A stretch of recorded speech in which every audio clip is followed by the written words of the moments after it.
Blog Talk Radio. Could the biggest science project ever lead to the end of the world? The massive gas line ruptures, could it happen in your neighborhood? How many sex offenders live in your neighborhood? Are there terrorist cells in your neighborhood? Marijuana, could it be in your neighborhood? Are your kids being brainwashed? I'll tell you who's taking cues from the Nazis.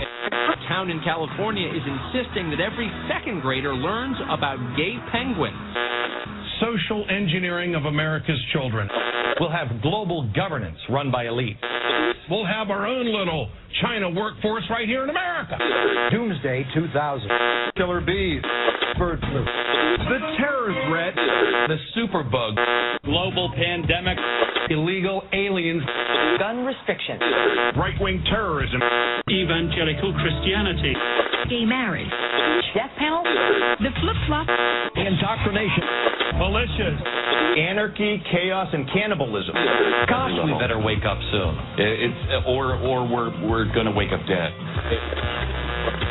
Hi, this is Tatiana Moroz, and you're listening to Journalistic Revolution.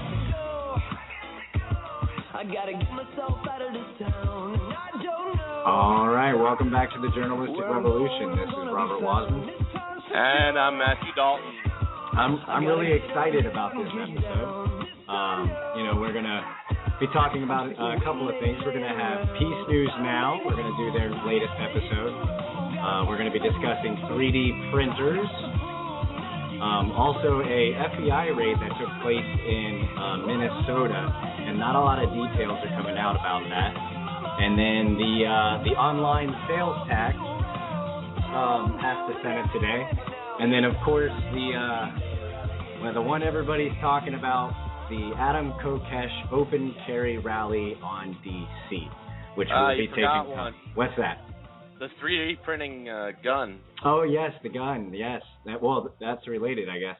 Yeah, the gun made from the 3D printer, the first one that works. When we get to that story, I have an idea, and it'll tie into Adam Kokesh's rally. So, Well, let's get to it. We're going to go ahead and start with the latest episode of Peace News Now. We finally got it together, all our technical difficulties done, and now we don't have to report on what he's reporting on. So here we go. This is Derek J's Peace News Now. This is Peace News Now. Today is Monday, May 6th, 2013. Silver is trading at $24 per ounce. Bitcoin is trading at $117 per Bitcoin. Well, the first criminal to be prosecuted under New York's newly passed SAFE Act has been nabbed. New York family man William Green is facing jail time for selling his gun. The new gun control laws imposed on New York residents confused Mr. Green, who told reporters he was trying to sell his gun so that he would be in compliance with the new law. Instead, he was lured into making an online sale to an undercover officer who used Facebook to coordinate the exchange. Curiously, after Green was set up by the undercover officer, according to police, it was, quote, a tip from the public to the New York State gun tip line that resulted in Green's arrest last month.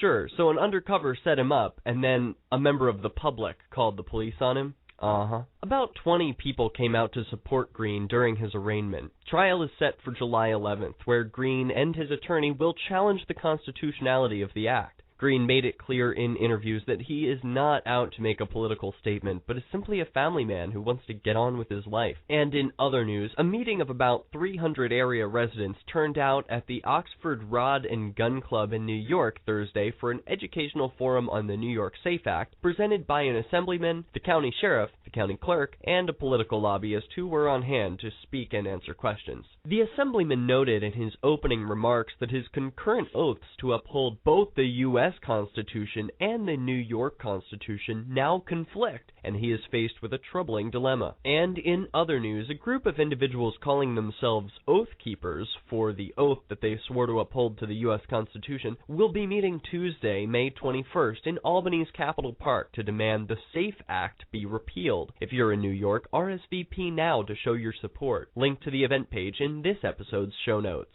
Are you tired of the U.S. government killing people around the world? Are you tired of having to pay for their murderous rampage? Are you tired of feeling helpless to do anything about it? Well, now there's something you can do. It's called Bitcoin. Bitcoin is money that is impossible for the government to control. Bitcoin is impossible to be counterfeited or inflated. Bitcoin is simply a peer-to-peer protocol, so it is impossible for anyone to shut it down, block it, or control it in any way. If you want to see an end to the government inflating the dollar to pay for murder, then you need to start using Bitcoin today. To learn how, visit weusecoins.com. According to a recent survey from Fairleigh Dickinson University, nearly a third of registered voters, 29%, believe an armed revolution might be necessary in the next few years in order to protect liberties. Fox News writes that the survey could help explain why applications for gun permits have hit record highs, and retailers report ammo has been flying off the shelves.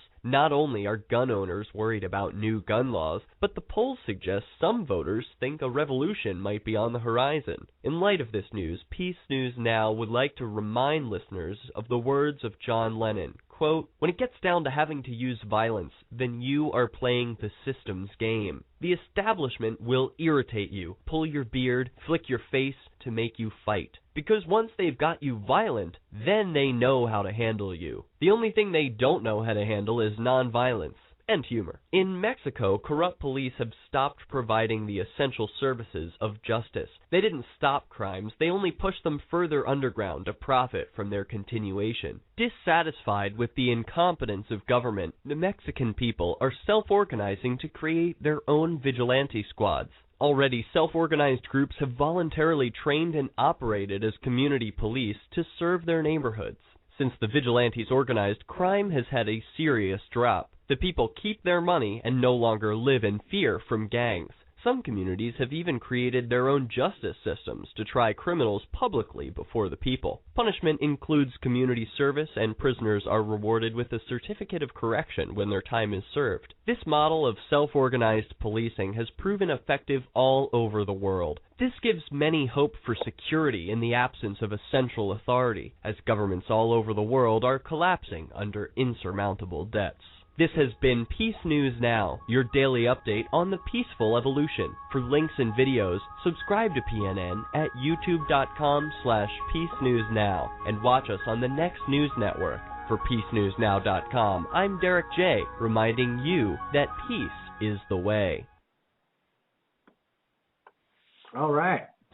So, I mean, he brought up a couple of good points there in his reporting, and I find it funny that this march happens to be in so forefront in the news right now, and he's talking about being a peaceful revolution, which is what Adam, I think, is suggesting. Just you happen to have a rifle on your back. Yeah, I agree. You also have to look at other countries and what they're doing. They're protesting. You look at what he was talking about with Mexico. They're not allowing the corrupt state to run things. They're trying to handle things on their own. They're kind of taking back the power for the people. Yeah. Well, moving on to the next subject. It's the gun made from the 3D printer, which is really cool. I think it's 100%. And it's 100% 3D printing technology. Like, I don't believe from what I'm reading here, there's no working parts that they took from a gun. And they printed it all. Yeah, I'm pretty sure it's 100%. And the idea that I had was, let's invite this guy to the rally on 4th of July. Let's get him to show up with his plastic 3D printed gun. Oh. And let's rally around this guy, because what are they talking about? Banning 3D printers already? Okay, yeah. Well, they are. The headline is "Guns Made from 3D Printer Fire Successfully. Calls for Ban Follow." And I'm reading this from the ABC Channel 7 out of it looks like Chicago. And It's all very negative, of course, in the way that it's written. It says, it's out of Chicago. What more could you ask for? Well, a moment of movie fiction just got a little more real thanks to the 3D printing technology. In the movie In the Line of Fire, the villain is fixated on building a wood and plastic gun to get past metal detectors so he can assassinate the president. But his plan was eventually foiled by a Secret Service agent played by Clint Eastwood. Like that paragraph right there, right off the bat, they immediately want to bring your attention to they could assassinate the president. Yeah. Which is just silly. Well, I mean, the reality is all our technology currently is metal detectors. So, I mean, do they make a valid argument to say that something like this could be used based off of a movie and it's fiction? I mean, these things cost thousands of dollars. I mean, literally thousands of dollars. And unfortunately, we live in a police state, and something like that can be tracked just by the purchase alone. Yeah.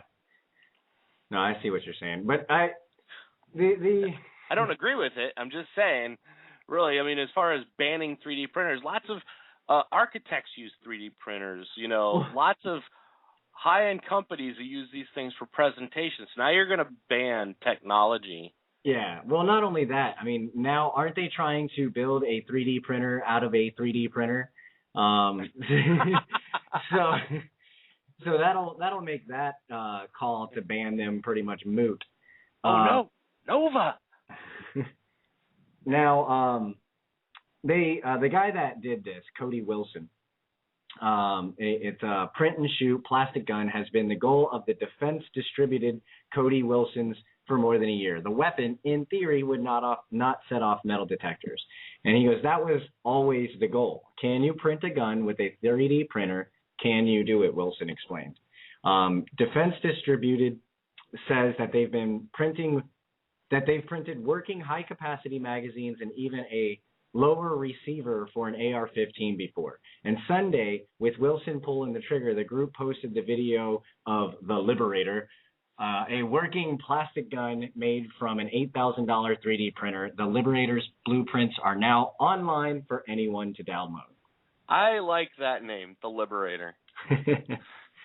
Well, Wilson did say that they added a metal nail as a firing pin and added a piece of steel to conform to the existing Undetectable Firearms Act, but there is no guarantee that others will do the same. Well, it brings home a good point because a firing pin, in order to fire a round, it takes a lot of pressure. And if it's just strictly plastic, chances are you're going to wind up breaking it. Well, they can use different materials, too, with 3D printers. True. That is a very good point. But anyway, I just find it interesting that it's hit mainstream media. That's why I went to this ABC article. I could find lots of articles praising this gun being created, but it's best to know what the opposition has to say about about it, and it's good to know what kind of language they use too, because I really believe that the way that they structure these emotional arguments is pretty important on being able to tear them down.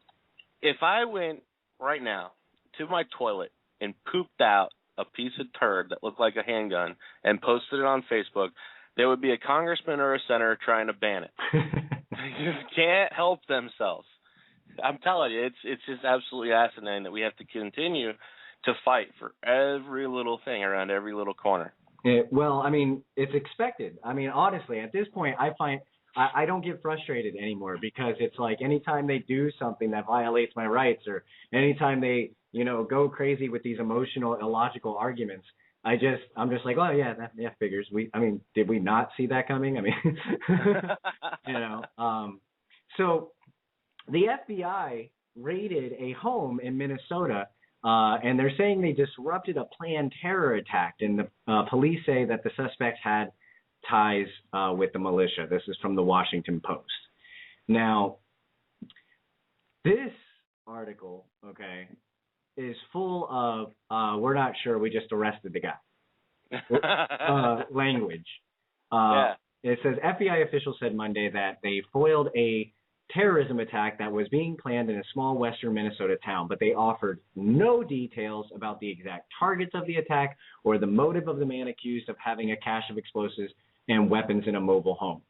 Now, let's look back at recent history, okay? Anytime the FBI foils an attack that they probably helped stage, they have all sorts of details. They're not afraid to share them. They share everything. Oh, this guy was living in apartment B above top with 3 roommates, and they were doing this, that, and the other.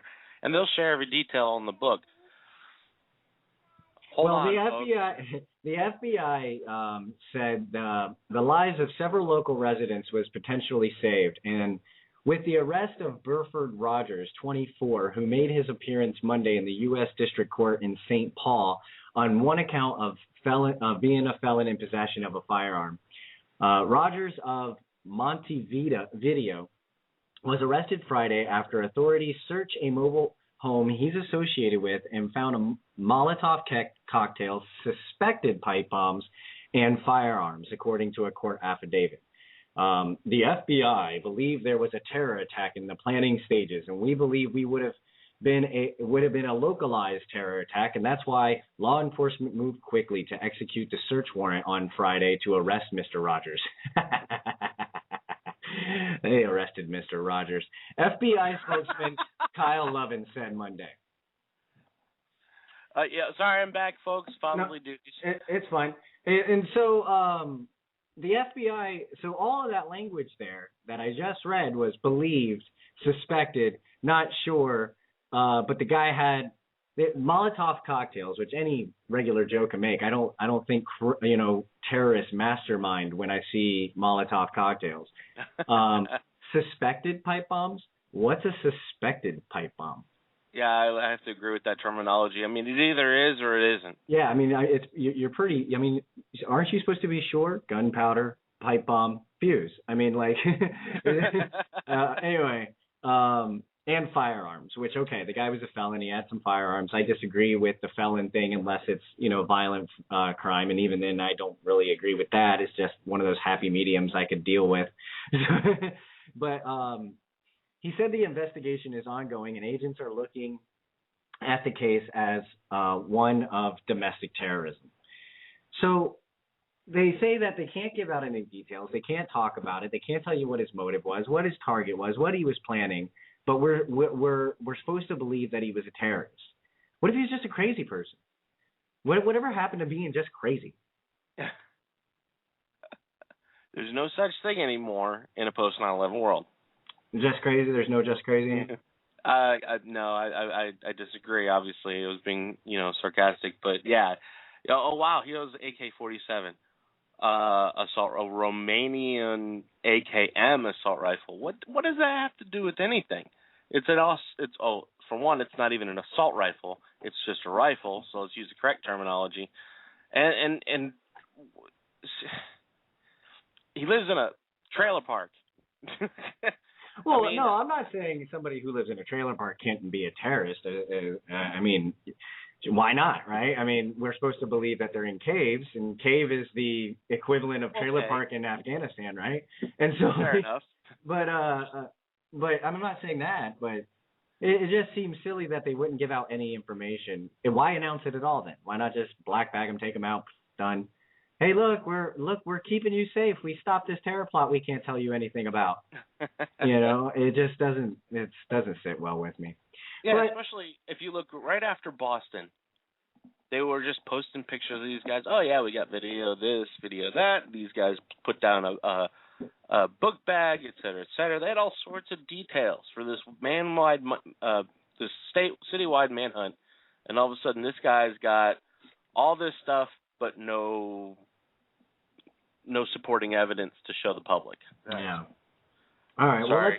Well, let's move on to the next piece of bad news because 3D gun print, good. FBI raiding people and then telling us, oh, it's just a terrorist. Don't worry about that. It's bad. More bad news. Online sales tax plan was approved in the U.S. Senate. That was today. All right, folks, get on your phones. Tomorrow's Tuesday. Time to get a hold of your congressman. For those of you who believe for those of you who believe that politics are still a tool to be used, because I know I do have listeners out there who don't believe politics are a tool, and that's fine. There's other means of ways to combat this, and as long as you're doing something, I'm behind you. And Bitcoin, which is actually the only way I see to combat this tax plan as far as online sales tax goes now, is through Bitcoin. Right? I mean, that's pretty fair to say, isn't it? Yeah, as far as avoiding government interaction altogether, I would say that this is the only way. I would say even if you don't believe in voting, these guys in Congress, they want to fight for their job.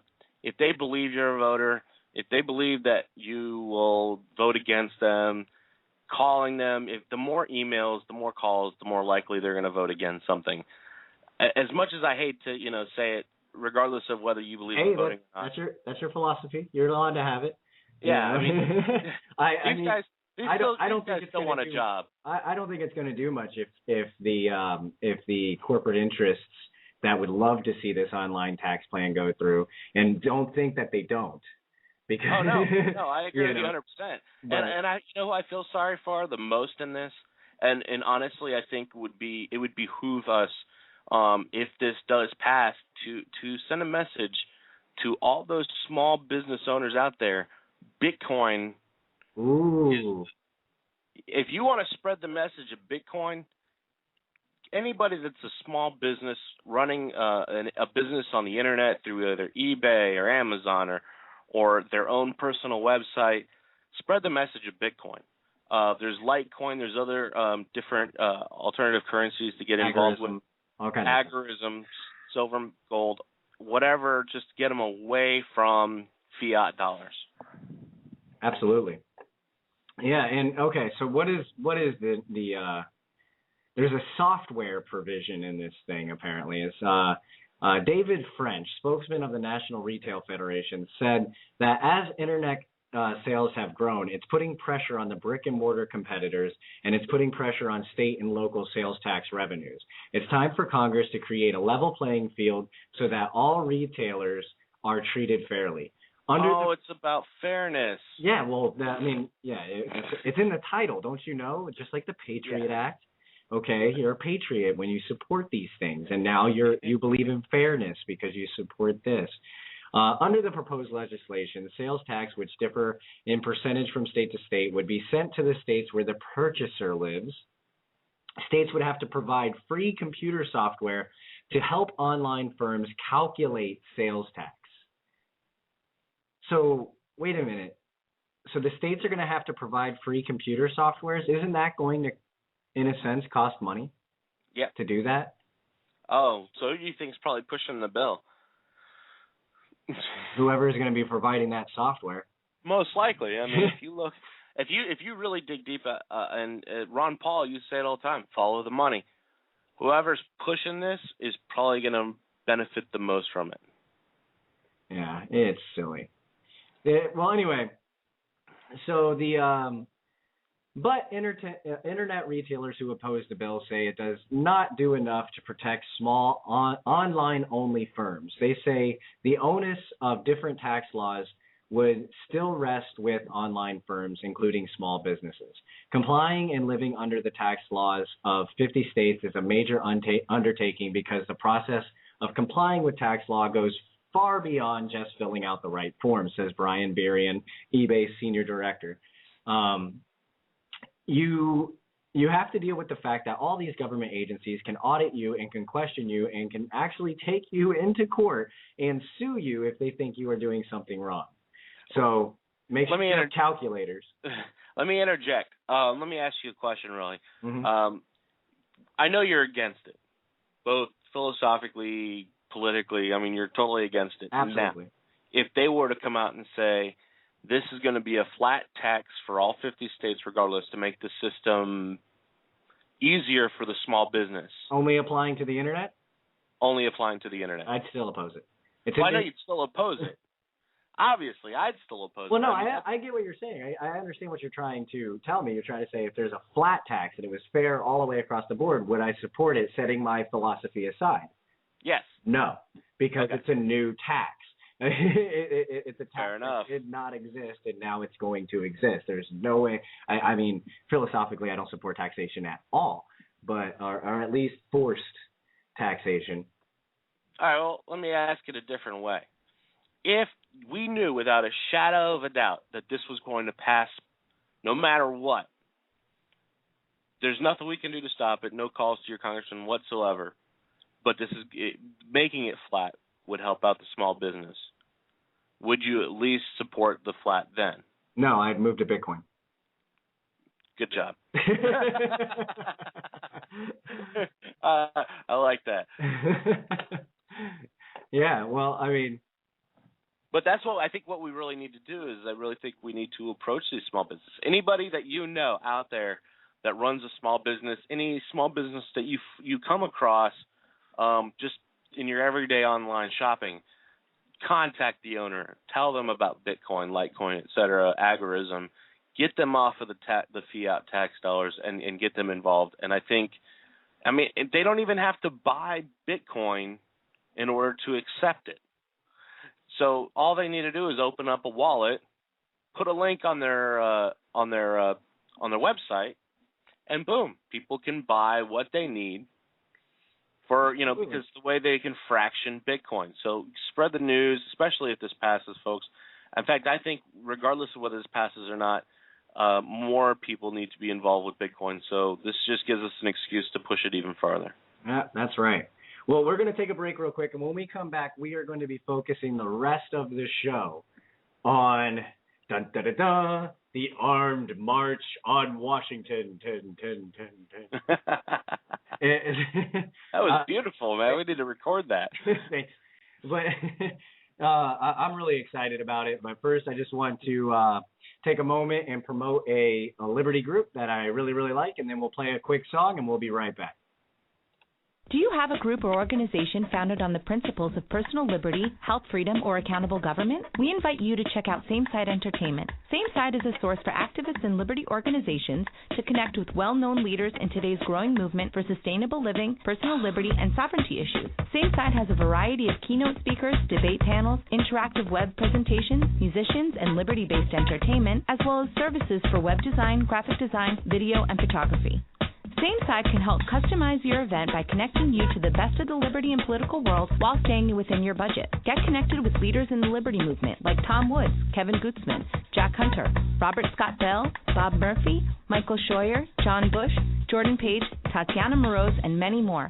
Find us on Facebook, Twitter, and our website at www.samesideentertainment.com. Again, that's www.samesideentertainment.com. Same Side Entertainment, connecting you with the education and resources you need. The new age is upon us, and yet the past refuses to rest in its shallow grave. For those who hide behind the false image of the Son of Man shall stand before God. It has begun. The beginning of the end. Yeah.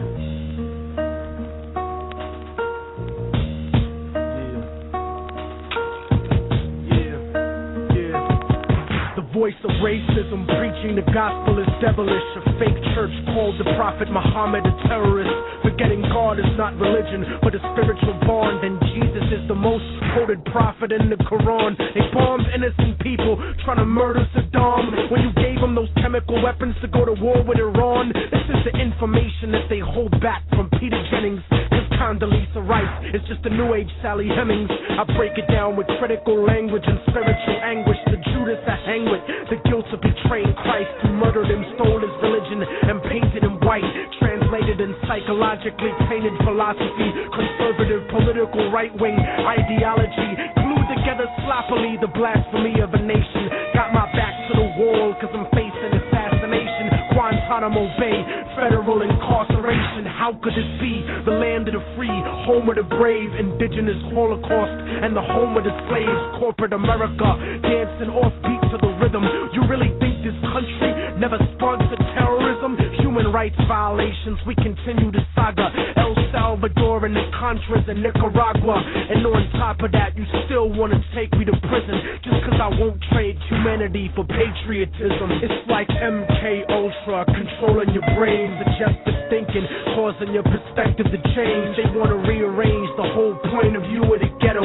The fourth branch of the government want us to settle. A bandana full of glittering generality, fighting for freedom and fighting terror. But what's reality? Read about the history of the place that we live in and stop letting corporate news tell lies to your children. Flow like the blood of Abraham through the Jews and the Arabs, broken apart like a woman's heart, abused in a marriage, the brink of holy war, bottled up like a miscarriage. Embedded correspondents don't tell the source of the tension, and they refuse to even mention European intervention or the massacres in Jenin. The innocent screams, U.S. manufactured missiles and M16s, weapon contracts and corrupted American dreams. Media censorship blocking out the video screens. The continent of oil kingdoms bought for a bargain. Democracy is just a word when the people are starving. The average citizen made to be blind to the reason. A desert full of genocide where the bodies are freezing, and the world doesn't believe that you're fighting for freedom, cause you fucked the Middle East and gave birth to a demon. It's open season with the CIA bugging my crib, trapped in the ghetto region like a Palestinian kid, where nobody gives a fuck whether you die or you live. I'm trying to give the truth, and I know the price is my life, but when I'm gone they'll sing a song about immortal technique, who beheaded the president and the princes and sheiks. You don't give a fuck about us. I can see through your facade like a fallen angel standing in the presence of God. Bitch nigga scared of the truth when it looks at you hard. It's like MK Ultra controlling your brain, suggestive thinking causing your perspective to change. They want to rearrange the whole point of view in the ghetto. The fourth branch of the government want us to settle. A bandana full of glittering generality, fighting for freedom and fighting terror. But what's reality? Martial law is coming soon to the hood to kill yo while you hanging your flag out your project window. Yeah. The fourth branch of the government, aka the media, seems to now have a retirement plan for ex-military officials, as if their opinion was at all unbiased. A machine shouldn't speak for men, so shut the fuck up, you mindless drone.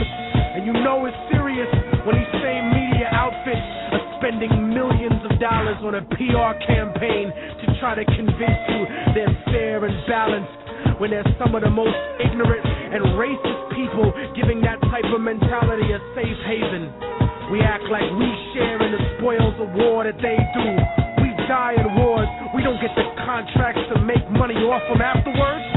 We don't get weapons contracts, nigga. We don't get cheap labor for our companies, nigga. We are cheap labor, nigga. Turn off the news and read, nigga. Read.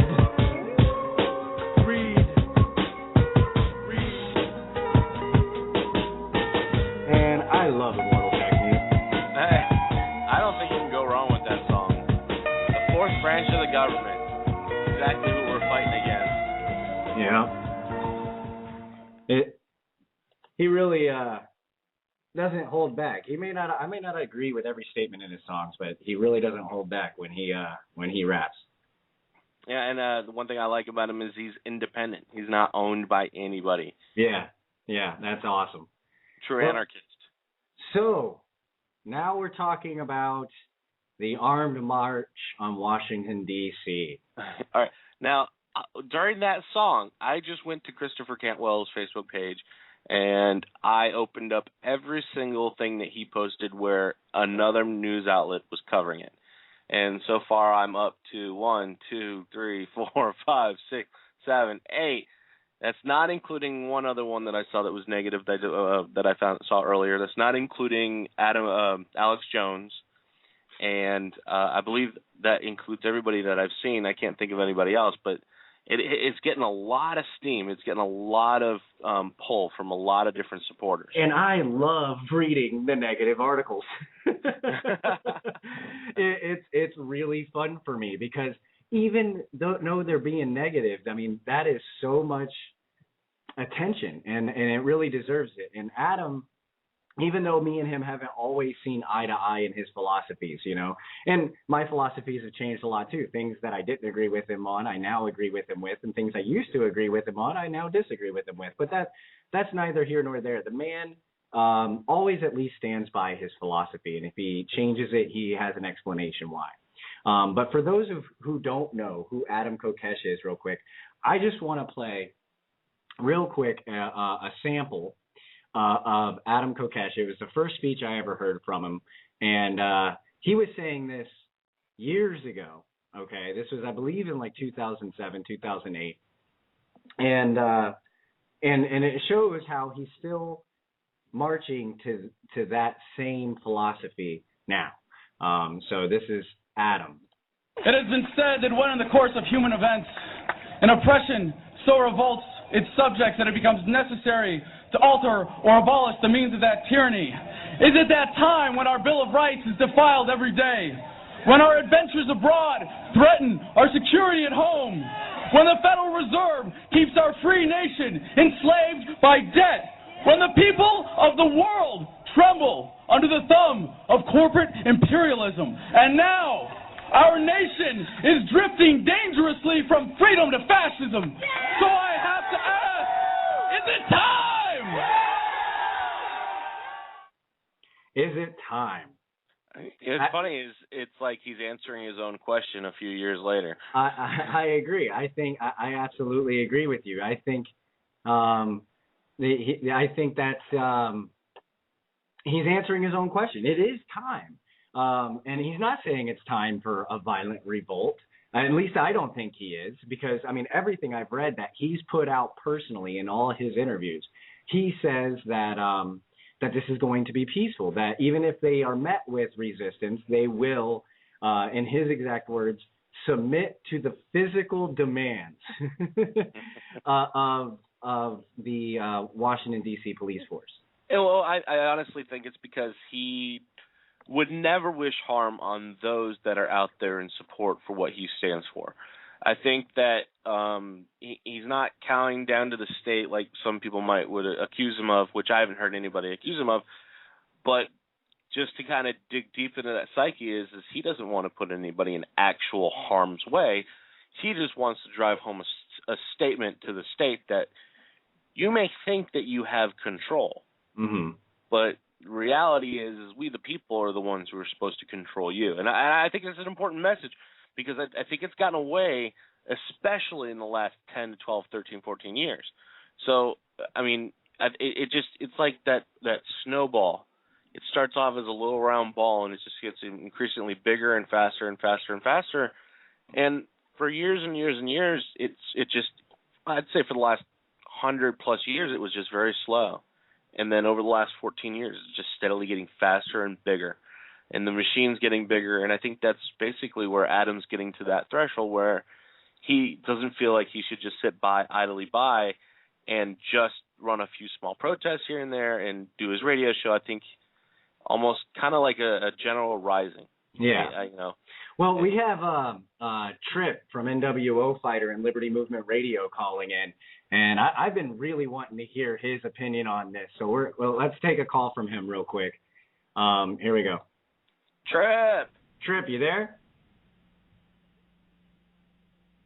Trip. Okay, well, live radio. We lost him. Try again, Trip. Just a quick update before he calls back. Right now, the Open Carry March on Washington is sitting at 2,039 going. Now, he started this just a few days ago when I first got my first invite. We're sitting at 1,855 maybes, and so far 40,518 have been invited. Awesome. Well, hold on one second. We have another call coming in. I'm going to see if that's Trip. Hello, caller. You're live. Gentlemen.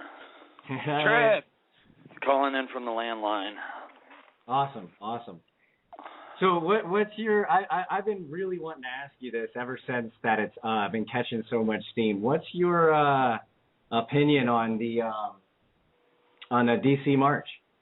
Well, me and Cantwell called in to my show last night, and we talked about it for a while as well. And that this has gained a lot of steam just in the past 24 hours alone, even though we're talking, maybe 72 hours, 3-4 days that this has been going on. So, it just seems to keep gaining momentum. We hope we don't have a Bitcoin moment with all of this.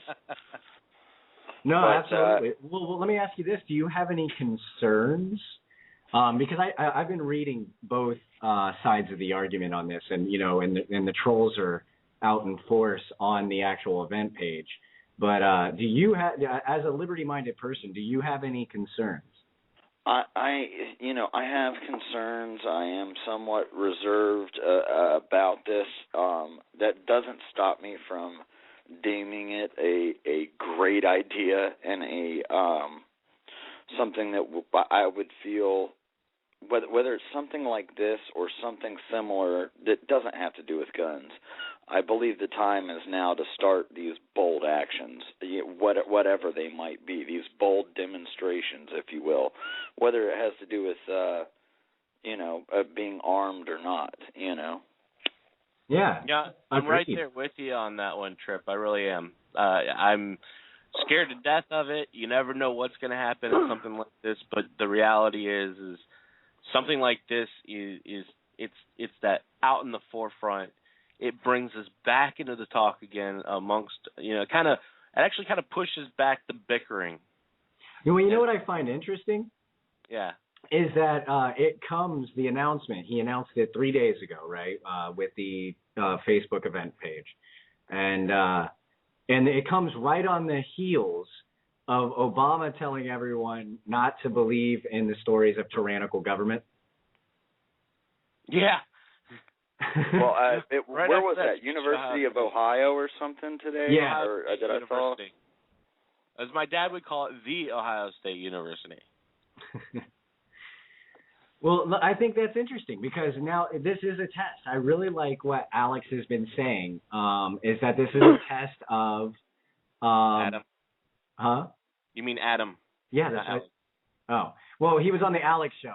But on the Alex show, he said that this will be a test to Obama. He says that he supports the Constitution, that he swore an oath to it, and this is a test. Are we free? Do you support the Constitution? I mean, make him eat his words, if you will. Adam was very, very on point today. I just happened to be listening, cruising around my different shows at work today when that was announced, and I sent out the tweets like, Alex is calling for Adam to call. Put it out there, go for it. And then by the end of the segment, it was like, oh, we've got him. All right, we're going to him next. And Lou Rockwell was on at the same time, but he also pushed a lot of these ideals and things out there today. Very on point, very structured when it seemed to just be off the cuff as well. Well, you know what I noticed about Alex that I didn't really like in the interview? Alex kind of seemed to be like a naysayer. Did you pick up on that at all? Well, some of it is the fear-based agenda, and I understand and I get that, and for me, it's like the time is to stop being afraid of provocateurs and things, and something that me and Cantwell talked about last night as well is that people should have cameras. It's something I want you guys to touch on this. I really want your ideas on this because you don't have to be strapped and armed to be a part of this march as well. We need everybody with a phone, a camera. If you're not going to actively be in the march, please go to the Facebook page, join it. Those numbers will get out to more mainstream media. If that can grow to at least support and for everybody to invite everybody else on their friend list, liberty-minded or not, and you're going to get a couple snags. Hell, I even got a couple today from people that are not in the movement but are friends of mine and or pro-gun people. So I think that's a great idea, even if you're not going to be active in the march, to be there with a camera, be there to report. And not only that, but to just join. Just the Facebook page alone will be monitored. So look after that.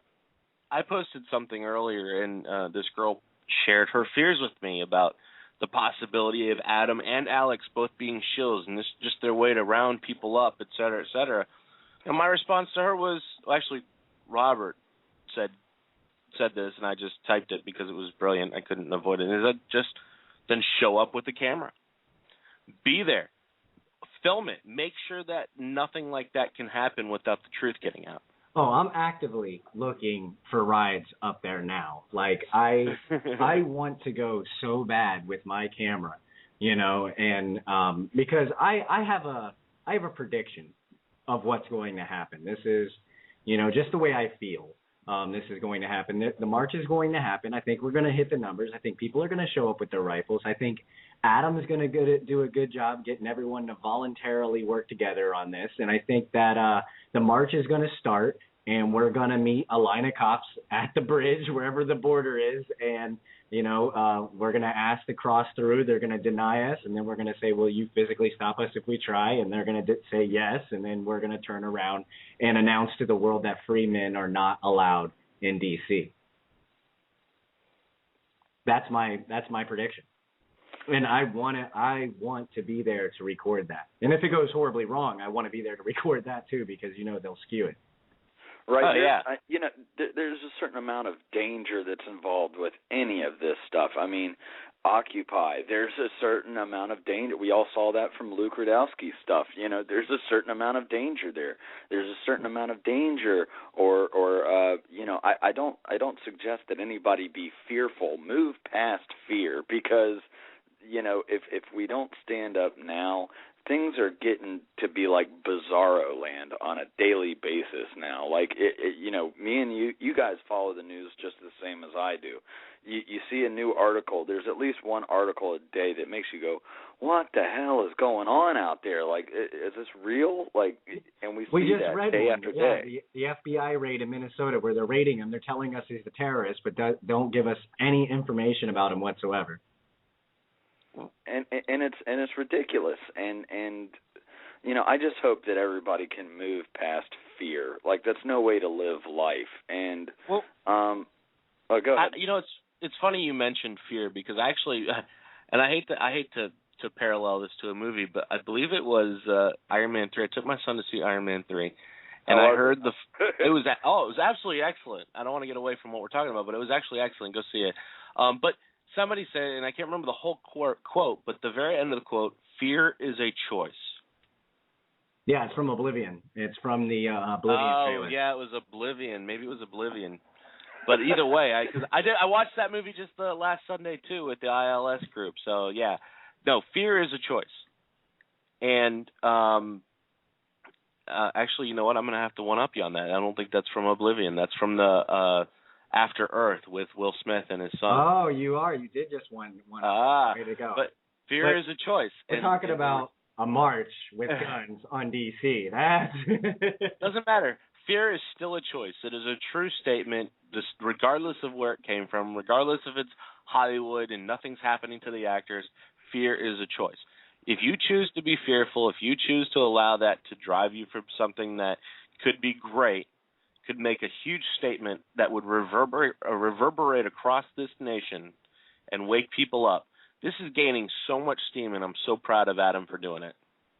Absolutely. I want, and I know we're trying to stay on topic here, but really it's not about just a march on D.C. This is the area this is the ball that the court's in right now, the court that the ball's in right now, I should say. But, this could have been a ton of different, dozens of different things. But this is what we're dealing with now. And you're right. It's a choice. That's a choice that everybody has to make. So whether it was something as bold as this or as bold as something else, these kinds of actions, I feel, are necessary at this point. Like, everybody's planning to be peaceful and expose these cops, this government firsthand, and have the world is watching mentality on that arena. Absolutely. No, you hit it on the head. I mean, this is becoming necessary. And even if it doesn't happen, let's say tomorrow it Bitcoins, as you said, right? And and nothing comes of it. The very idea that people are talking about doing this is necessary. Now, I want to see it happen, and I want to be there, and I want it to work, no less. I want them to march through D.C., you know. But this is necessary, and I think that we can't stop there. And now I'm not saying every single action from this point on needs to be armed, but I don't think we can stop there. I think that we need to start localizing these protests as well, because as much as the federal government is, you know, being the arm of tyranny, so is our local and state governments. Well, you look at what happened in New York. I mean, it didn't really work, but how many thousands of gun supporters went and protested I mean, what was his name, Bloomberg or whatever the heck his name is over there, just signed whatever executive order he felt like and made it happen.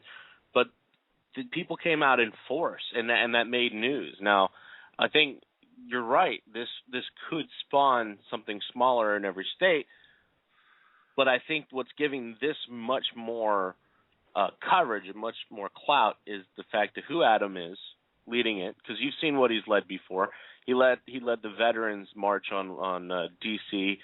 When they turned their backs on the White House and you know, in support of Ron Paul, you know, and he's done these types of things before, and he's doing it in the nation's capital.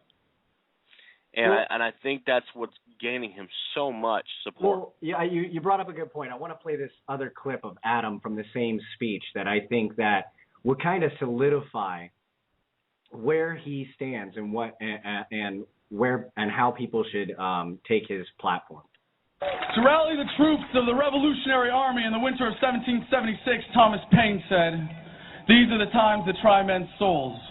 The summer soldier and the sunshine patriot will, in this crisis, shrink from the service of their country. But he that stands by it now deserves the love and thanks of man and woman. Tyranny, like hell, is not easily conquered. As Iraq veterans against the war, we are resisting an occupation we once risked our lives for. We swore to support and defend the Constitution of the United States of America, but we found out the hard way that the greatest enemies of the Constitution are not to be found in the sands of some far-off land, but rather right here at home."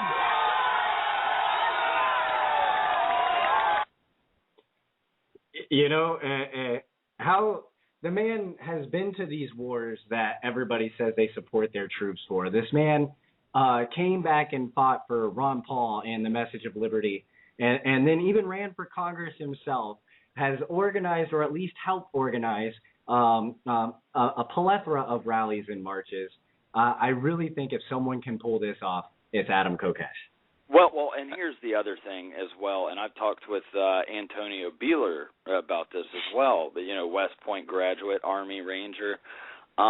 Regardless of how much they, you know, don't want to be called heroes and all of this stuff, is that I don't care what anybody says, there's a certain amount of notoriety with being a veteran. And it's because you always hear that stuff. You know, you talk to people and you talk about anti-war stuff with, you know, your common man. And for people like us, it's like, oh, what, you anti-American scumbag? You know, man, the troops are out there fighting for our freedom, you know, and oil. And, you know, but, you know, they get that tone with us. Now, if I were to flash out a Marine Corps veteran badge of honor or whatever, you know what I mean? If I pulled my veteran card, most people go, well, there's nothing that they can come back with. There's nothing there that it's like, well, yeah, you know more than I do, obviously, and I guess I got nothing, you know. So it's important. It's important for veterans to stand up against this, especially, and you know, I can't weigh in enough on, 10,000 people is the mark for the Facebook page. Can you imagine if this has 15 to 20,000 people by the end of the month? And that's well over 1,000 right now, just in a few days. So, I encourage everybody to go join that Facebook page and share that with everybody on their friends list just to get the support of people. I would like to add to kind of what you were saying. If Adam came back and he helped start up Iraq Veterans Against the War. We also have other organizations out there like copblock.org. We have Oath Keepers. These organizations, maybe they're just a little slow. They need to be jumping in on this and throwing their support to this, because this speaks to what they've been trying to do for so long. And what better way to gain recognition for their organizations than to throw their support behind something like this? Absolutely. Veterans, I know that a lot of current military can't. I know that there's some current police officers that are looking to support this. So I think that's really where I would like to see some extra support come from. And maybe we need to take some time and lobby some of these other organizations. I hate to use that word, but to join this march, to throw their support behind Adam Kokesh. Absolutely. Well, we're actually going to take a break and then take another caller after this. Trip, thanks for calling in, man. Did you want to plug your radio show?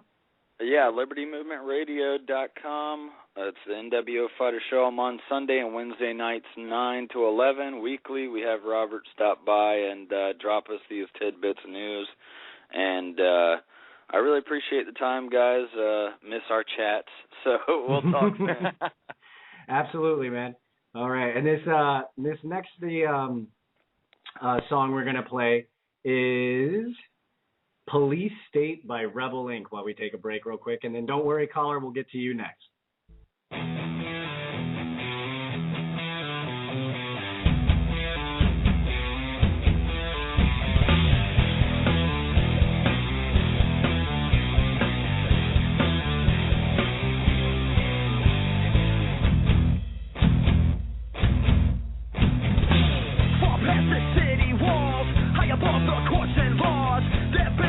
Machine, the likes of which we've never seen, designed to break your will.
I love that song. I love them. Yeah, they're good. I'm really glad we got a chance to meet them in Atlanta. They were a lot of fun, real down to earth. They do a lot of traveling, so you got to respect what they do. Oh, absolutely. And, you can see actually part of our interview with Adam on the I Have Cognitive Dissonance video that we did recently. But right now we're going to go to the next caller and see what he or she thinks about the march on D.C. Andrew, if it's you. No, I'm just kidding. Hi, caller, you're live? Yeah, what's up, man? Hey, what's up? Who is this? This is Mike the King. All right, Mike the King. Yeah. Well, what's your opinion on this Adam Kokesh armed march? Well, honestly, I like the idea. I think that it's past time that something like this happened. My only question is, because whoever was talking about what they think is going to happen 10 minutes ago, they said that the cops are going to make a wall, not let anybody through, and going to turn around. That was Robert. Yeah, that was me. Okay, I completely agree with that. And the question is, what happens after that? That's my main question. That's a really good question, and Adam kind of lays it out that this points out to the rest of America, especially if it's well covered, that this points out to the rest of the United States that no free man exercising his constitutional rights is allowed in the state capital. And in the nation's capital. I think that it'll also those sitting on the fence, those who are all like, oh man, you make a lot of good points about what the government is doing, but I just no, I don't think they're doing that. Those people who are sitting on the fence, if they see something like this happen peacefully, they'll be like, wow, those guys didn't do anything wrong. They turned them away. What's up with that? And hopefully garner support for other movements to come. Yeah, I hope that's what was going to happen, but I don't know. We'll see. I'm really. If I was a little bit closer, I'd make the trip myself and show some support. But you guys were talking also about fear earlier. I wanted to chime in real bad about that. I know I'm going backwards, but no, go right ahead. I was in South America for a few years, and I was witness to some pretty violent riots there, and there's always fear. Anybody that tells you they're not scared, they're either lying or they're insane. But see, what you do is you control the fear. It's like if you've ever been in a fight and you don't know what's going to happen when you're going into that fight. You know what I mean? You don't know if you're going to win. You don't know if you're going to get beat up real bad. But you control your fear and you stay as calm as possible. Agreed. I agree 100%. It's funny that you say that, too, because I used to belong to this philosophy group. We used to meet once a week, and we would discuss the 6 questions of Socrates. And one of them was, what is courage? And, for the longest time, we debated that one. And we finally came to an agreement that courage it cannot be the absence of fear, because if it's the absence of fear, then you're not being courageous. You're just doing something. But it is the presence of fear, but having the willpower to walk past the fear. That line right there, you start sweating, you start getting clammy, your stomach starts getting tight, and you don't know, you start doubting yourself. Well, that's when the fear is trying to take over. No, you just step over that line and say, I got to do this. This is what I got to do. And you know what? The energy in your body, once you go past that, it's almost makes you feel like you're unstoppable that moment that you get past your fear. And and one other thing that I wanted to bring up, I know it's not exactly on the exact topic, but one of the problems that we have, that people have with the way that we protest in the United States. Once again, and I witnessed some pretty violent protests in South America, and they do it completely different there. All right, there'll be, say, 3,000 people Okay. A couple, 200-300 cops show up, riot gear, batons. They're shooting, canisters, a tear gas. The crowds don't run away. Here, you start shooting tear gas, and the cops start marching at you, and people break up and start, oh no, I'm going to get hit with a baton. I'm sorry, but if 2,000 people are standing there and there's 300 cops, if the people just run at the cops, they don't even have to attack them. 1,000 people just turn and run all as one unit. Those cops are going to hightail ass out of there real quick. And I saw it live. I saw it live 2 or 3 different times. The reality behind what you're saying, though, is because if you look at our current, state of what kind of society we live in as opposed to over there, we have 4% of the world's population and 25% of the world's prison population. People are afraid of going to jail, and in the United States, going to jail almost ruins your life for most people. So I think I've been there. and I think a lot of people, when they go to a protest or a rally, they think, oh, well, there's going to be a few thousand of us. They're not going to know me. And the reality is then they start to get to that front line and they start to get afraid and they start – I mean, I've never been a part of protests. Maybe Robert can explain it better because he's been a part of so many. But I like to think that the fear is what drives people towards that running. Well, the protests I were involved in out west, back when I ran with the environmental anarchists and those groups, these environmentalists, because that's what I mainly focused on back in the 90s. We actually learned what he's talking about. We learned that if you just hold your ground, there's not much they can do. We learned that if you lock arms, if you don't want to rush them, like his suggestion was, we would just lock arms. We would not allow one of us to be taken by the police, or by the feds, or by whoever it was at the time. The only one I got involved in was the one in Seattle, and that was the only one I ever left because it just got way out of hand. And unfortunately, in my opinion, there was provocateurs there who started the whole thing. But our side still got out of hand, and I won't be involved in something I cannot philosophically agree with, so I left. Yeah. But but other than that, you're absolutely right. People don't realize that we outnumber them, and I use those terms loosely, we and them. But we outnumbered them exponentially.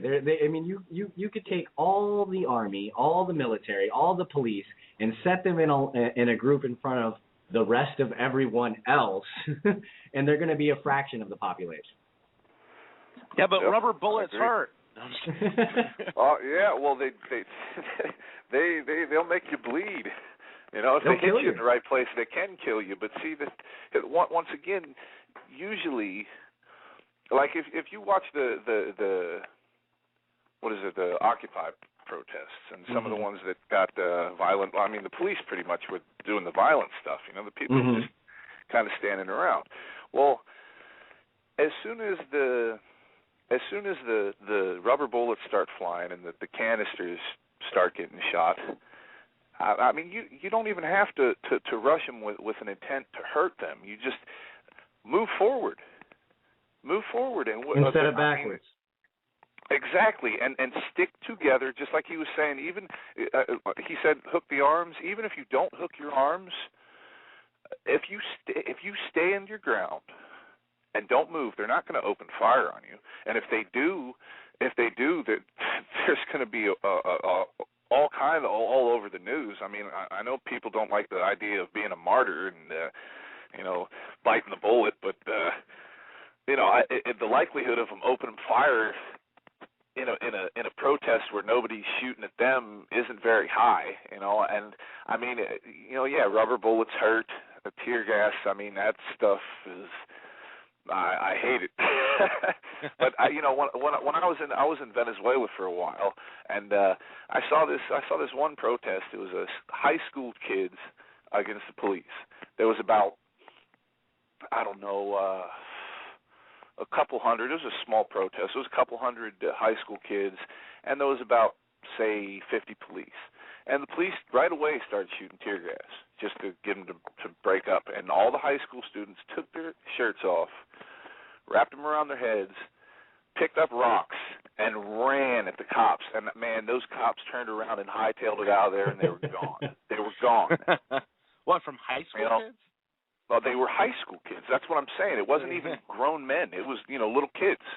I mean, 15, 16 years old, charging these cops in full body armor, and that wouldn't happen here. And I think one of the problems is like you said, just the society think, okay, we're going to go there and we're going to be peaceful. Well, I agree with being peaceful. I don't suggest going anywhere and trying to start a riot. I mean, that's never a good thing. But if the cops come and they have the intent of being violent with you, then, and you're not breaking any laws. Malcolm X said this one time, and I don't know how you guys feel about Malcolm, but he brought up this really, really good little speech. He said, make sure you follow all of their laws. Make sure every single one of their laws you follow to a T. You don't break any of them. So then that one day that they decide to put their hands on you, you take them off the planet. Because we have a right to defend ourselves. And if they're coming at us hard like that for no reason, we're just standing there protesting, Nobody's being violent. If they start being violent with us, we have a right to defend ourselves. We have a right to defend ourselves. Adam actually touched on that for a quick second, too. He, they were all like, well, what happens if it does? What if the violence do the cops meet you with violence? What if they do meet you with force? He said, if they're threatening life and limb, we will be forced to defend ourselves. Absolutely. He goes, but if they're just gonna let us do this peacefully, then we'll do it peacefully because that's what we would prefer.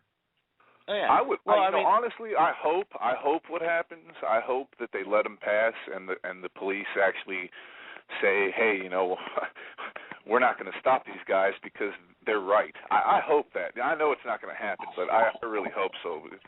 I know. Yeah, that would be. Wouldn't that be awesome?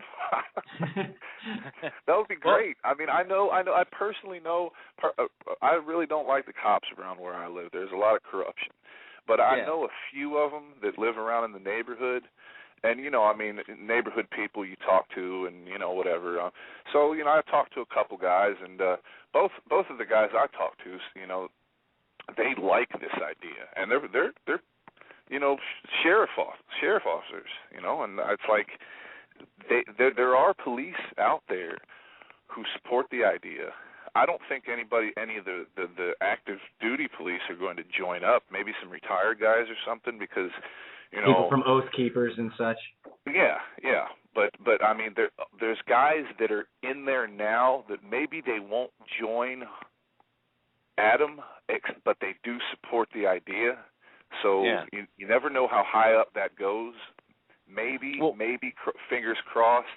They get there, the cops say, "Come on over, buddies. We got your back." That would be great. Well, going back to what you said a few minutes ago, there have been cases where people have gotten off from being arrested for defending themselves against the police.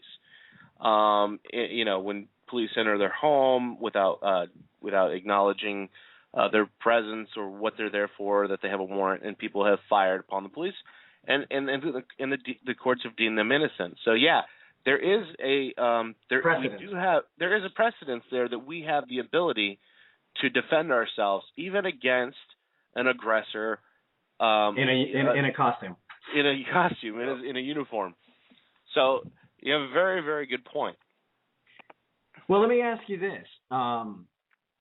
You kind of already stated, that you hope that if it goes badly, the worst that happens is, they turn around and we announce no Freemen allowed in D.C. And if it goes great, the cops escort us, and take us through the streets. If there is some sort of confrontation, right? God forbid. But if there is some sort of confrontation, do you really think the police would fire first? That's really what I mean. I'm debatable because I know that you are 16. What is it? It's 16 times more likely to be killed by an officer of the law than a terrorist. So I mean, what are the odds? Is really what I guess. Honestly, I don't think the cops would shoot first because when, once again I said it now, I've been to jail and I'm Latino, I'm brown, and now I live in a white area, and I get picked on a lot by the cops.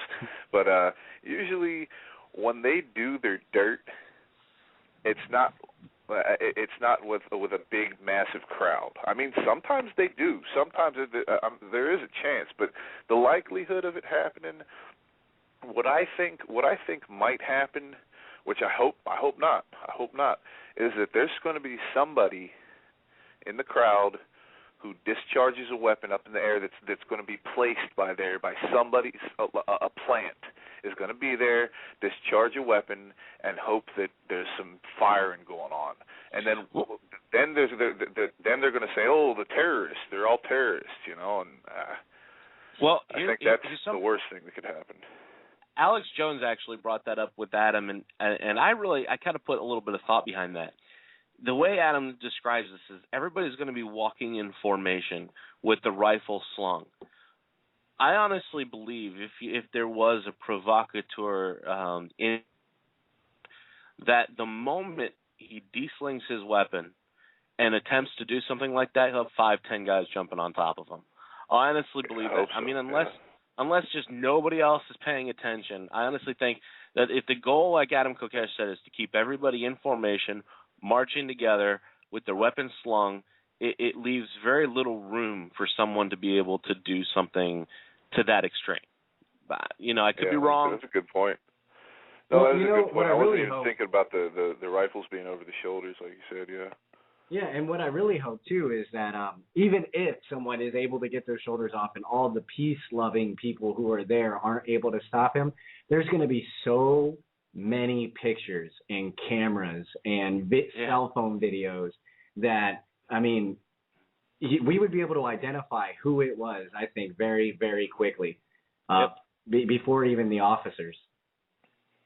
But then he would probably just disappear, But again, with the way he's talking about with the formation, and I don't think anybody would be able to get off like that easily.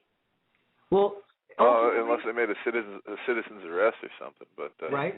Well, ultimately, it really depends on how many people get involved, how many people show up. I know, like you said, you yourself can't show up, but like Trip Pugh from NWO Fighter Liberty Movement Radio was saying earlier, is that you can tweet the event, you can go on the Facebook page and put that join at least the event. I was. Pass it. Did you see the plethora of trolls? I got blocked because of a troll. I was on the Facebook page debating this lady, and I brought up a lot of good points, and she was saying, she was pretty much saying guns should be totally outlawed, and why do you need a gun? And I pretty much thrashed her, and I think I used a curse that she had used, and I quoted her. And she reported the quote and every other post that I made. And the first I started getting messages saying we deleted this post, and there was nothing wrong with them. I mean, I was just in a debate. It was a normal debate, and then all of a sudden it says this post, and I had it in quotations of what she called me a name or something, and I said, well, that there you go. You don't have anything else to say, so now you resort to name calling, and I quoted what she said, and Facebook. Right now I'm suspended for a month. Oh man. Yeah, I hate people who do that, because a lot of our stuff is done on Facebook. You can check us out at Journalistic Revolution on Facebook. And a lot of our stuff is done through Facebook. And I actually got banned from Facebook for posting Ron Paul videos during the election. That happened to me too, only for a week though. They gave me a whole 30 days. Oh, man. In Ron Paul forums. I had a Ron Paul video in Ron Paul forums, and the video was about censorship of Ron Paul, and I was an actual administrator. And I was an administrator in these forums, and I was banned for 30 days because of it. And I even tried to dispute it, but they were Facebook's like, oh, there is no disputing it. This is what we told you. Get over it. And so I've tried to dispute it in the past, and it doesn't work. Hey, we all agreed to you used to be able to they would send you the ban and say you have a week or whatever, and you can contest it, and then you could explain yourself to somebody, and there was so many times I got off, but Facebook's like, no, we don't like you. I don't understand. I read the guidelines, and I tried to figure out, how like you said, your Ron Paul video, how does that break any of the guidelines on Facebook? Yeah. So who is deciding to hand out these suspensions? I don't get it. Well, a tech friend of mine actually explained it to me because I went ape crap. And a friend of mine who's real tech savvy explained that it's algorithms. And basically at least with me, I don't know about with you with the cuss word, but at least with me, it was because I was posting so quickly. I guess the algorithm looks for that, and they think it's spam. So I got banned for spam on pages that I was an administrator for. But that's neither here nor there. Well, I'll tell you what, Mike the King. I love that name. I do. I like it. It was my name on the Paul Bot Radio because I used to have a show on Paul Bot Radio, but I don't do it no more. So. Oh, that's all right. You're always welcome to call back here, man. Yeah, brother. It was good talking to you guys. Definitely. I'm gonna let you go. We're gonna go on break here in a little bit. So, yeah, thanks for calling in, man. Thank you, Mike. All right, man. You guys take it easy. Have a good one. You too. Take care. Wow. Right. That was a good caller. Well, he brought up some good points. Some people are afraid. Yeah. What would you say to those people, Matt? What would you say to the people? Robert, lost you. Oh, can you hear me now? Can you hear me? Yeah, I'm losing you, man. Get back to where you were supposed to be sitting. What would I say to people who say they're afraid? If that's their only excuse, I mean, I'm looking at going to PorcFest in June. I get back. My mom leaves from Michigan. I don't even think she's going to make it back in time. My ability to go is slim. I'm hoping that you're going to be able to go. The people whose excuse is fear, but there's nothing else stopping them, suck it up. If I had the resources, the ability, all that stuff that without any I'm going to hitchhike. Yeah, I mean, I would do what I could to get up there. I'm hoping that my mom comes back because I'd really like to turn around and go, because this is only at the most a 2-day event depending on how you travel, maybe 3. So it's not like a week out of your time. It's a 4th of July weekend. And I'm going to be writing an article on this over the next week about what people are doing for the movement. If you have the ability to make a trip to support something that has, I'm sorry, to me this is history. I want to be a part of history, and even if the most I do is show up with a camera, I want it filmed. I want every angle. I want everybody out there in support of this, whether you're carrying a weapon or you're carrying a camera or you're just marching alongside with nothing other than your tennis shoes, your T-shirt, and your shorts, in support for the defense of other people's rights. And you get these people that they want to mock what Adam's doing. It's real easy to sit on the sidelines and mock when somebody else is standing up for your rights. Well, what's the saying? What is the saying? It's I know which one you're talking about. And I haven't been able to figure it out all day. It's easy to be a patriot. No. Now I remember it. Those who are telling you that you can't do something should shut up while you do it. Well, I was thinking of the one where it talks about to become a patriot after somebody's already done it for you, and I can't think of the exact quote. I'm sure that I'll come up with it another time. But the reality is I'm talking to people that are in the movement. They're like, oh, well, you're just going to go there and get shot by a bunch of cops. You're going to go there and get arrested. Well, you know what? If that's what happens, that's what happens. I believe in peaceful revolution, but if it comes down to it, I'm willing to fight for the future of this nation, for my son. If for nothing else, if for nobody else, I want my son to live in a free world. Wait, do you remember my old roommate in Lake Mary? Well, no.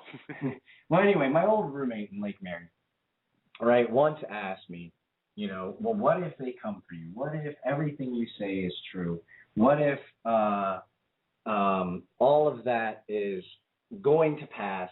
There's FEMA camps. There's, they're gonna wage war on you. Why wouldn't you just shut up so they leave you alone? And my answer was simply, would you rather live like a lemming or die like a lion?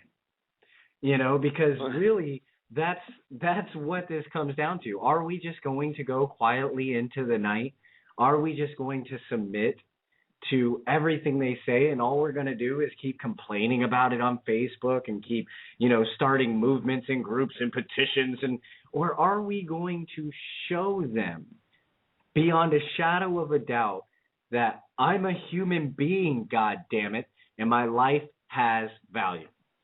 Yeah, you about quoted how many movies in that? I don't know. But I love quotes. You should always quote those who came before you. I look at it like this.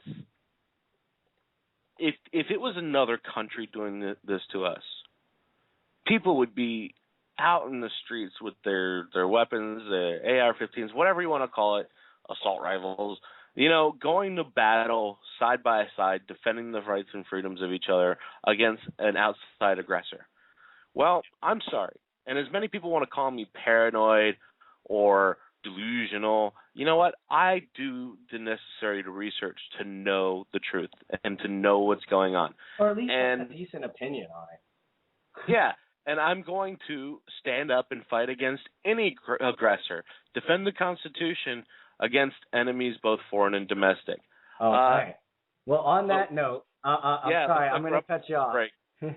On that note, I'm going to play Wretches and Kings by Linkin Park while we take a quick break. There's a time when the operation of the machine becomes so odious, makes you so sick at heart that you can't take part. You can't even passively take part. And you've got to put your bodies upon the gears and upon the wheels, upon the levers, upon all the apparatus, and you've got to make it stop.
that song either. Unless you are free, the machine shall be prevented from working at all. Now, before we get back, we ask people to call in again. I just want to play real quick Adam Kokesh on Alex Jones today talking about the armed march on Washington, which I am super psyched about. I don't care if I have to hitchhike. I want to be there. I will be there with the camera because the state of Florida says I'm not allowed to have a gun. But that's okay because my weapon takes pictures, not bullets. And I just want to film this. Like you said, it's history. But real quick, this is Adam Kokesh on Alex Jones' show today talking about the armed march on Washington, D.C. Now, joining us from Virginia is Adam Kokesh. He is an American activist and talk radio host. AdamVersusTheMan.com is his news website.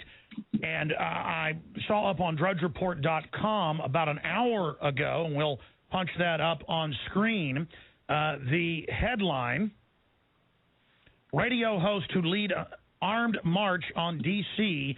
July 4th to put government on notice that we won't be intimidated, and that is CNS News. Now, they plan to march from Virginia to the bridge, and here to give us specific details first, here on the Alex Jones Show, is Adam Kokesh. He is a Marine Corps veteran of Iraq and Fallujah, and he has a lot of courage. I have never done this. People have asked me to do this many times. I've never done it because I'm concerned they'll send in provocateurs and stage something to demonize gun owners. I believe in open carry. I believe we have the right to do it. Doing it around the nation has really shown that there is a right to keep and bear arms. Adam Kokesh, tell us what's happening and tell us what you're planning. Alex, this is an armed revolt against the American government. Make no mistake about it. That does not change the nature of the event, and that does not change the fact that every criticism leveled against what we are planning to do would be true of any act of resistance, of any open protest, of any act of rebellion.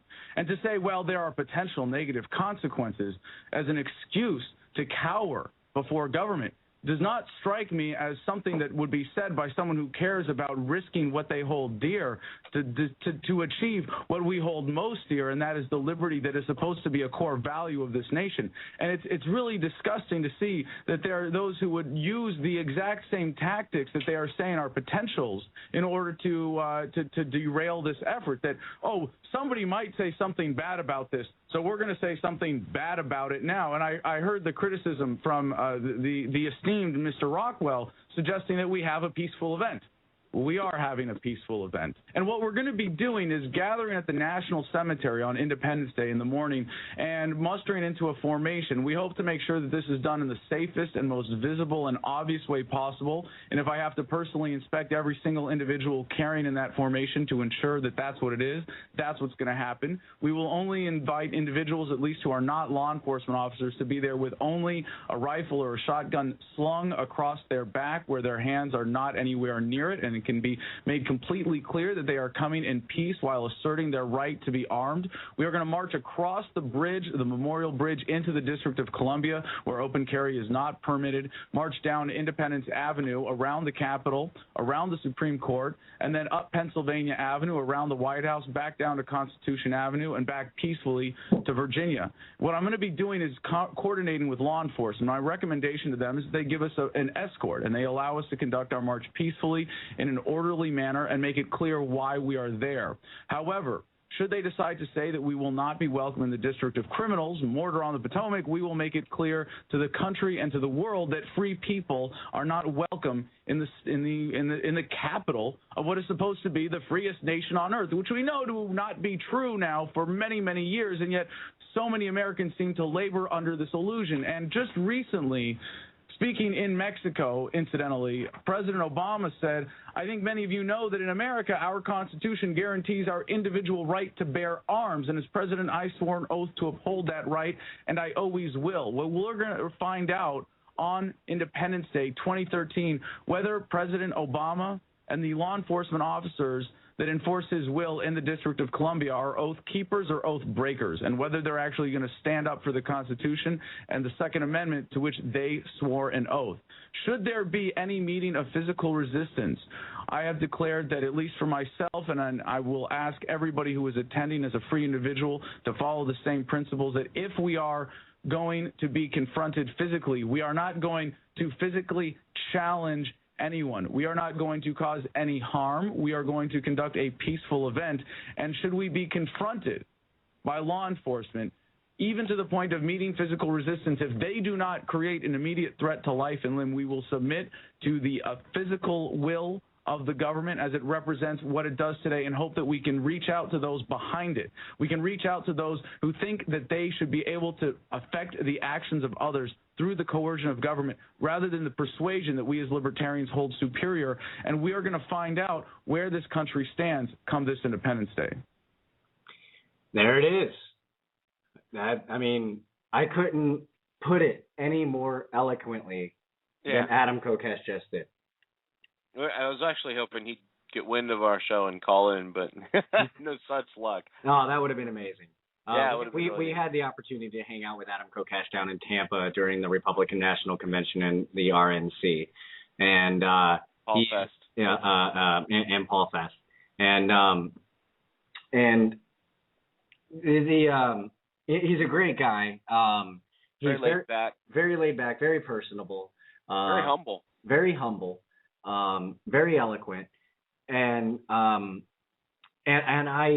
the man has earned so much more respect in my book with this event, because we all have a voice. Some of us have louder voices than others, and what we do with that voice is what defines us. Yep. Now, I know Adam, when we had a conversation down in Tampa, we were talking about what's happening, and he got banned from the Sun Dome and all of that. And I'm sitting there talking with Adam, and I like to think that I had some influence on this. You know, maybe that's just me. Wishful thinking, a little bit of your ego going on there. Go ahead, spill it. But after he got the text that showed the picture of him being banned from the Sun Dome, he looked kind of down, and he's like, "Is it? You know?" He's like, "I can't believe this. This is, you know." He's like, "You know what? I'm gonna respect their wishes. I won't show up." And I turned to Adam and I said, "Adam, you know, we've had our statesmen. You know, Ron Paul, that's our statesman. At this point, we knew it was going downhill from there. You know, we had the delegates getting dismissed, and we had rules changes going on. It was just pandemonium, you know." And I said, "We've had our statesmen. Do you think we have our general?" You know, and he denied it at the time. He said, "Is that what we're coming to? There's no way." You know, and he said that he wanted to be a journalist. That was his passion. You know, and now it seems inadvertently even he. Oh no, that's not the end of the story. Tell him the "I told you so" moment about a month ago on his Facebook post. You were telling that earlier.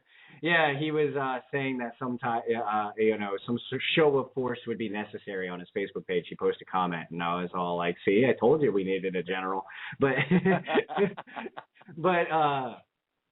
you know, and imagine if Adam Kokesh can become the first peaceful general in history. That would be amazing. Imagine that. Imagine if he pulls this off. Imagine if he keeps everyone in formation. Imagine if he keeps everyone peaceful. Imagine if they resist with force, the government, the police resist with force, and Adam keeps it peaceful, never violating the non-aggression principle, never violating his own philosophies, and turning around and announcing to the world. I think that would have more impact if they let us through. I can't disagree with anything you're saying. I think that if he's able to pull this off, no matter which way it goes, when I mean which way, I mean every way peacefully, he will get so much done for the future of this movement. He'll bring up so much more attention.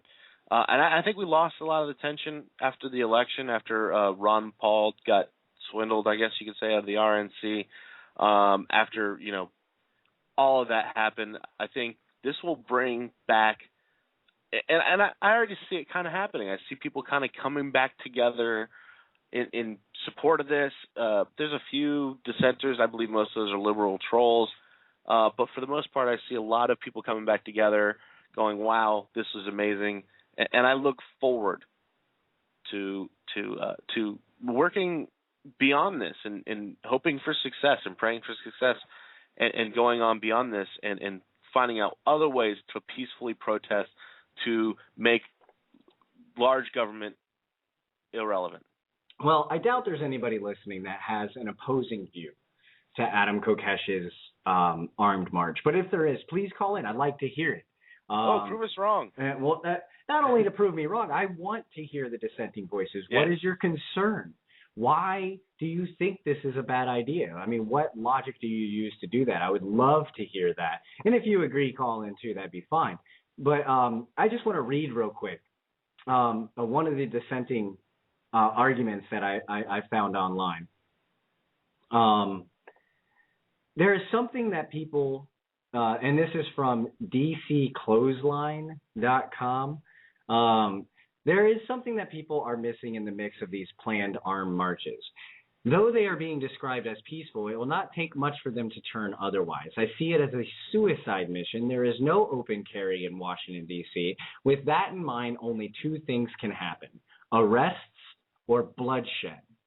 I disagree. I don't think that's the only two things that can happen. I think that's a straw man argument. And I don't think that's true. I think that there's lots of ways this can go. They can turn around. The cops could say, hey, we agree with you, and let's escort you. The cops might not even be there, and they just might be like, let them do it. Because nobody's working that day anyways. Well, there's always cops on duty, but... No, I wasn't talking about those people working. I'm talking about the people that would be concerned about the Capitol. I think that's the reason why Adam picked this day. Because there's no threat to Congress, Senate, or the President with this happening. Because everybody's off. That's a very good point. That is a very good point. There's not going to be any sessions going on, right? No, there shouldn't be, not on the 4th of July, and I think that's the point, is we're going there peacefully. We don't want any resistance. We don't want to show like we're going to attack anybody because nobody's going to be there. I think this is all about making a statement to the country and the world. So I believe wholeheartedly that in my heart of hearts that Adam wishes no harm on another person. I believe that his intentions are pure and sincere, and I truly believe that if pulled off correctly, which I know if somebody can do it, it's him. He will go down as the first peaceful general. That would be awesome. I mean, does that seem like an oxymoron at all? Peaceful general? I mean, seriously though. I mean, well, I mean, would Gandhi be considered a peaceful general? I think so. I mean, you look at what Ron Paul said. Ron Paul said the Civil War we could have gotten rid of slavery without a war and saved millions of lives. I mean, and maybe it just would have taken the right general. Well, the federal government wanted to prove there was no such thing as state rights, but that's neither here nor there. Yeah. Yeah. But I'm not going to debate what could have happened in the past, but it is really interesting about what could happen here in the very near future. I'm not going to lie. I understand there's the possibility of violence with any protest. Like Adam said, there is the possibility of violence. I've been to enough protests and enough rallies that it happens. I see that it happens. Like I said, I was at the riots in Seattle. I've been at numerous different rallies. Like I did, what are they called? We call them hide and seeks out when we were doing mountain topping protests. I lived in trees so they couldn't cut them down because if they did, they would hurt us. There are so many creative ways to non-violently, quote unquote, attack your aggressor. And I think this is a perfect way because it is a show of force. It's all like, look at these people we got to show up. Look at these people that don't care about your city, your silly city ordinance or whatever state law that you have in D.C. The Constitution and our natural rights or God-given rights, depending on your view, trump anything that you can pass with a majority vote. Well, there's another side to this, believe it or not. Look where Adam just came from not too long ago, the 420 rally in New York City. I think it was New York City, right? Or was it Philadelphia? The anarchy in NYC, is that what you're talking about? Well, no, there was one where they just did a 420 rally where they all were like, there was thousands of them smoking pot. Not one police arrest. If you have enough people, what are the police going to do? They can't stop you. They can't. What are they going to do? Just pick a few people out of the crowd? They're just going to sit back and allow you to do your thing. There was thousands of people smoking pot out in public. I'm pretty sure. Yeah, I believe I'm it not was mistaken. It was in Philadelphia. Philadelphia. And it was just one of the things that. So I think it was Adam Kokesh who brought up this point, and it's probably where he came up with this idea that if we get enough people to show not force in a negative way, but just there's enough people that there's no the Met resistance will just kind of not cower, like more like we'll just let them do their thing. There's too many of them. They're obviously the call was for peaceful, and just let them do their thing. Let them march, and maybe it'll go away. I think it's the same mentality that he had that he got from that 420 rally.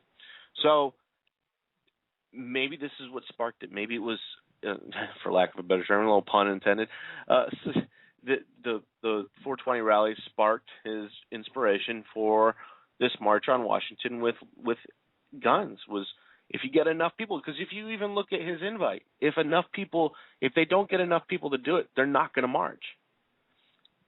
You have to have a showable force to where they're going to just say, yeah, if we meet with resistance, this is only bad things can happen, so let's just let them go, and hopefully nothing will happen. Plus, you look at the day in which that they picked. It's the 4th of July, and everybody's not working.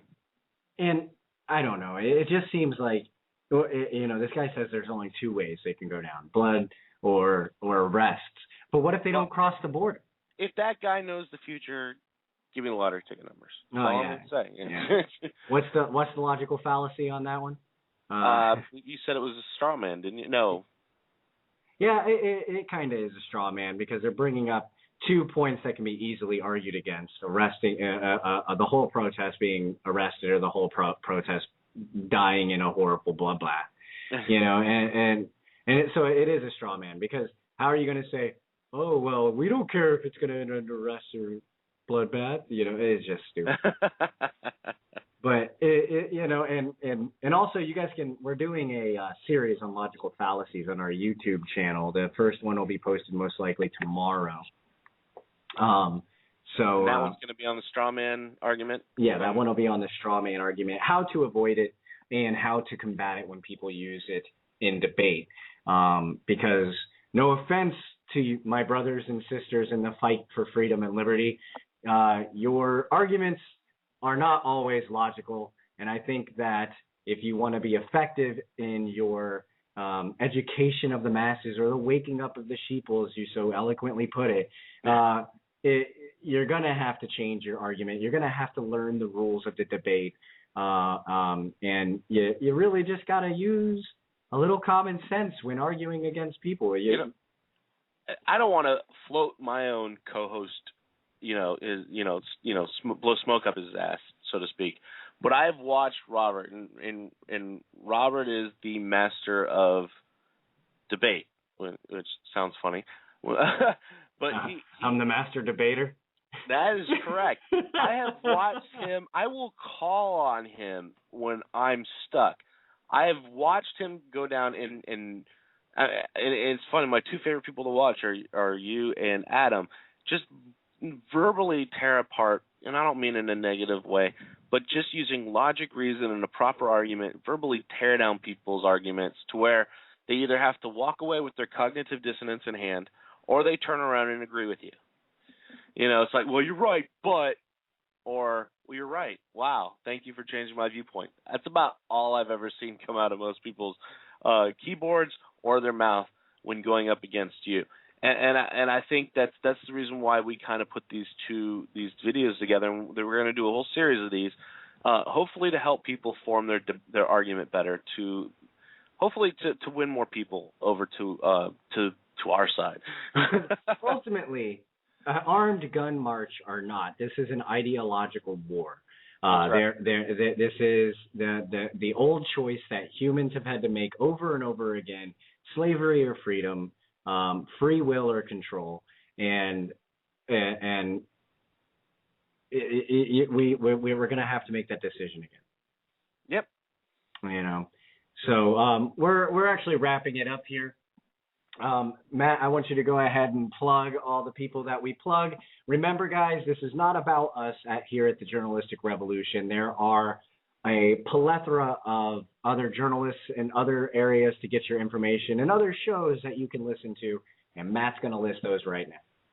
Yeah, for those that are listening in tonight who enjoyed our show, you can visit our website at www.journalisticrevolution.com. You can also go to our YouTube page under Journalistic Revolution.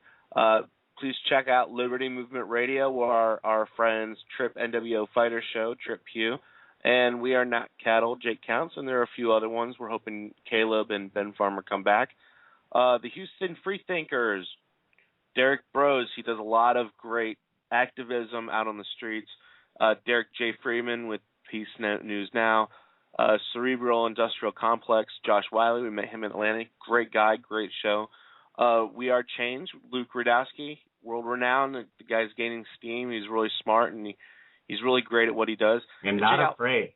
And not afraid, that's right. Check out Panda, the People Against the National Defense Authorization Act, featuring Dan Johnson. We also have the 1787 Network with Alex Schnichter, Revolution on a Recliner with John Conrad, and Rob, I forget his name. Palestine? Yeah, I believe so. ShinyBadges.com with Davi Barker, where you can either purchase shiny badges or have them made for your website or organization. And last but not least, our weatherman at the Journalistic Revolution, Suspicious Observer. Did I miss anybody? No, well, if we did, we'll get them next time. Please, you know what? We are out here for you guys. If you want your show plugged, throw us your name. If we forgot you, if we don't know about you, and we agree with you ideologically for the most part, even if there's slight differences, we just want to grow the movement to all together. Throw us your name so we can put it out there for people to listen to and get involved. Absolutely. And remember, too, that we're always accepting articles, videos, as long as they're factual. You send them to us. We'll fact-check them for you and then publish them on our website. The Journalistic Revolution is about you guys. It's about everyone becoming a citizen journalist, checking your crossing your T's and dotting your I's, and we'll help you do that. We will help you be factual. We will help you become a citizen journalist. That is the Journalistic Revolution. It's news you need to be involved in. And I think we're going to end this with low key. Wait. What is it? You get 3 songs, I get 1, punk. Well, I forgot to ask you for your third one because Pennywise, the song that we were supposed to play last week, and you couldn't download it. But okay. Well, I don't have it, so I got low key. Tomorrow, our next episode on Wednesday, we will have the Pennywise song for you. But this is low key in the Revolution to carry you guys out for the evening. Sleep tight, and the Journalistic Revolution. News you need to be involved in. Way to get on that, man. Well, I didn't know where you're going. That's the first time. 4 episodes is the first time you've ended it like that. Well, it is. All right. You guys have a great one. And have a great night, everybody. Have a great night.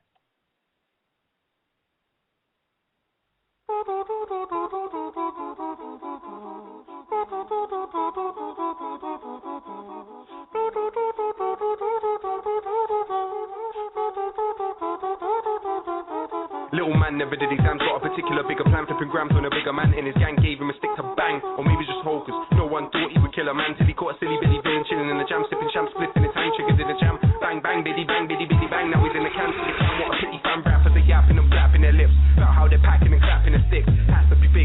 impact it has on the kids. Tell me where the factory is. The government killed it, just stacking their chips. You wonder why the youth them are strapped in their piss. It's not a 9, it's a knife getting jabbed in your ribs. People die for the petrol and gas and our whip.